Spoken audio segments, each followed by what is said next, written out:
চলন্ত বাসে নারী যাত্রীদের ধর্ষণের ঘটনা ঘটেছে। বাস ডাকাতি শেষে এই ঘটনা ঘটিয়েছে ডাকাত দল, এমন অভিযোগ করেছেন ওই বাসে থাকা যাত্রীরা। গাবতলী থেকে রাজশাহীগামী একটি বাসে রাতের বেলায় এই ঘটনা ঘটেছে। ঘটনায় জড়িত থাকার সন্দেহে বাসের চালক, সুপারভাইজার ও সহকারীকে গ্রেফতার করেছে নাটোরের পুলিশ।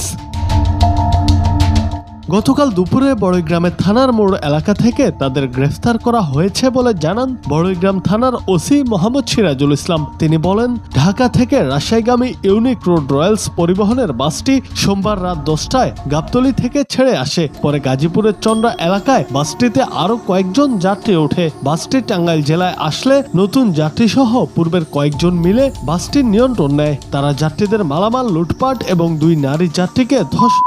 পরে মির্জাপুর এলাকায় নেমে যায়। এক বাস যাত্রী স্থানীয় সাংবাদিকদের বলেন, গাবতলী বাস স্ট্যান্ড থেকে বাসটি ছাড়ার কিছু সময় পরেই 8 জন ডাকাত চাকু, ছুরি ও পিস্তল নিয়ে যাত্রীদের জিম্মি করে ফেলে। তারা 40 থেকে 50 জন যাত্রীর কাছ থেকে নগদ টাকা, স্বর্ণালংকার ও মূল্যবান সামগ্রী লুটে নেয়। এ সময় 2 নারী যাত্রীকে ডাকাতরা ধর্ষণ করে।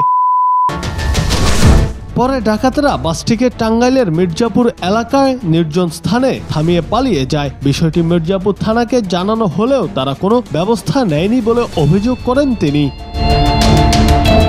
বাসের আরেক যাত্রী জানান, ডাকাতদের সহায়তা করেছেন বাসের চালক ও তার সহযোগীরা। তাদের বিরুদ্ধে যথাযথ ব্যবস্থা নেওয়ার দাবি জানিয়েছেন এই যাত্রী।